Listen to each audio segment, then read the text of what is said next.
Podcast నచ్చితే like చేయండి, share చేయండి, సబ్స్క్రైబ్ చేయండి, ఫాలో అవ్వండి. నాన్న కథ చెప్పవా kid stories in Telugu by Sitaram and Reyans Krishna. Lasya ఆ గద్దెని చంపేసింది కదా. చంపేసిన తర్వాత కుందేలు రాజు లాస్యను దగ్గరికి పిలిచి పక్కన కూర్చోబెట్టుకొని, చూడు సోదరి, ఈ లోయలో ఒక అద్భుతమైన కొలను ఉంది. అందులో నీళ్లు తెల్లగా పాలలా నురుగులు కక్కుతూ గోరువెచ్చగా ఉంటాయి. దానిని మేమంతా పాలకొలను అని పిలుచుకుంటాం. ఎలాంటి దెబ్బలు తగిలినా అందులో మునిగితే మాయమవుతాయి. అలసటంతా పోయి ఉత్సాహం ఉరకలు వేస్తుంది. ఆ ప్రదేశానికి ప్రతి పున్నమికి అర్ధరాత్రి దేవలోకం నుంచి ఒక తెల్లని చూడముచ్చటైన రెక్కల గుర్రం వస్తుంది. ఆ సమయంలో మా రాజ్యంలో ఎవరూ అటువైపు పోరు. అది మా ఆచారం. రెక్కల గుర్రం తనివి తీరా స్నానం చేసి మరలా పైకెగిరిపోతుంది. నీవు దాన్ని గనక పట్టుకోగలిగితే ఈ లోయలో నుంచి బయటపడవచ్చు. ఈరోజే పున్నమి, నీ అదృష్టాన్ని పరీక్షించుకో. కానీ ఏమాత్రం నువ్వు ఎమరపాటుగా ఉన్నా దాని పైనుంచి పడిపోయి ప్రాణాలు పోగొట్టుకుంటావు, జాగ్రత్త అంటూ హెచ్చరించాడు. ఆ రోజు రాత్రి కుందేలు రాజు విందు భోజనం ఏర్పాటు చేశాడు. దగ్గరుండి కొసరి వడ్డించాడు.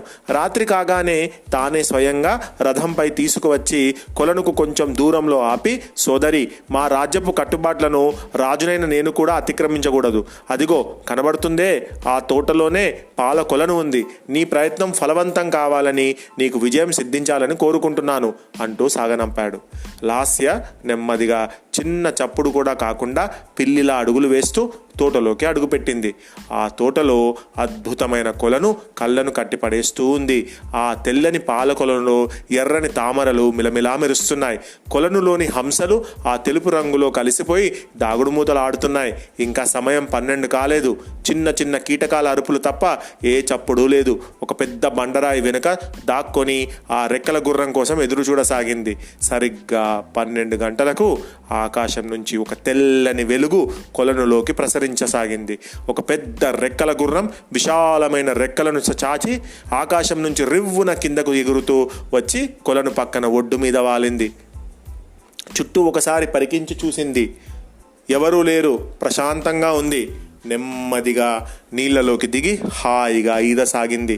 అలా అరగంట సేపు ఆ పాలకొలనులో ఈదులాడి మరలా ఒడ్డుకు చేరింది. ఒళ్ళంతా నీళ్లు కారుతూ ఉన్నాయి. వెన్నెలలో శరీరాన్ని కాసేపు ఆరబెట్టుకుంది. ఇక తిరిగి దేవలోకానికి పోవడం కోసం తన రెక్కలను ఒక్కసారిగా పూర్తిగా విప్పింది. అది ఒకసారి వెళ్ళిపోతే మరలా 30 రోజుల వరకు తిరిగి రాదు. అంతవరకు ఆ లోయలోనే ఎలా ఉండిపోవాలి అని అనుకుంది లాస్య. బండచాటు నుంచి ఇదంతా చూస్తున్న లాస్య ఇక ఏమాత్రం ఆలస్యం చేయకూడదని భావించి ఒక్కసారిగా పైకి లేచింది. ఆ అలికిడికి తల తిప్పి చూసిన రెక్కల గుర్రం అదిరిపడింది. కీడు శంకించి ఒక్కసారిగా రెక్కలు టపటపా కొట్టుకుంటూ గాల్లోకి ఎగిరింది. లాస్య వేటాడే చిరుతపులిలా ఎక్కుపెట్టిన బాణంలా రెక్కల గుర్రం వైపు దూసుకొని పోయింది. ఒక్కసారిగా 2 కాళ్ళను నేలకు అదిమిపట్టి సర్రున గాల్లోకి ఎగిరింది. అప్పటికే ఎగిరిపోతున్న రెక్కల గుర్రం తోక లాస్య చేతికి చిక్కింది. వెంటనే దానిని 2 చేతులతో గట్టిగా పట్టుకుంది. లాస్యను కింద పడవేయడానికి రెక్కల గుర్రం పైకి కిందికి అడ్డంగా అటు ఇటు గిర్రున తిరగసాగింది. వెనుక కాళ్ళతో ఎగిరెగిరి తన్నసాగింది. లాస్య శరీరం గాల్లో అటు ఇటు ఊగిపోతుంది. అయినా చేతులు కొంచెం కూడా పట్టు సదలడం లేదు, అంటే వదలడం లేదన్నట్టు. ఓ రెక్కల గుర్రమా, దయచేసి నా మాట విను. నిన్ను నేను పట్టుకోవాలనే కోరిక కానీ, లొంగ తీసుకొని నీ మీద ఎక్కి విహరించాలనే ఆశ కానీ నాకు లేవు. కేవలం ఈ లోయలోంచి బయటపడడానికే ఇలా చేశా. ఇది తప్పని తెలుసు, కానీ నాకు ఇంకొక మార్గం లేదు. అర్థం చేసుకో అంటూ వినయంగా వేడుకుంది. ఆమె మాటల్లోని నిజాయితీ గుర్రానికి అర్థమైంది.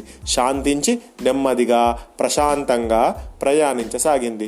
లాస్య దాని తోక పట్టుకొని నెమ్మదిగా పైకి చేరి గుర్రం మీద సంతోషంగా కూర్చుంది. కానీ ఆ లోయ బయట ఇంకో ఆపద వాళ్ళ కోసం ఎదురు చూస్తుందని ఆ రెక్కల గుర్రానికి కానీ దాని మీద కూర్చున్న లాస్యకు కానీ అప్పుడు తెలీదు. మరి ఏం జరిగింది? ఆ రెక్కల గుర్రము పైకి విడిచిపెట్టి వెళ్ళిపోయిందా? రెక్కల గుర్రానికి లాస్యకి ఏమైనా జరిగిందా అనేది నెక్స్ట్ పాడ్కాస్ట్లో విందాం.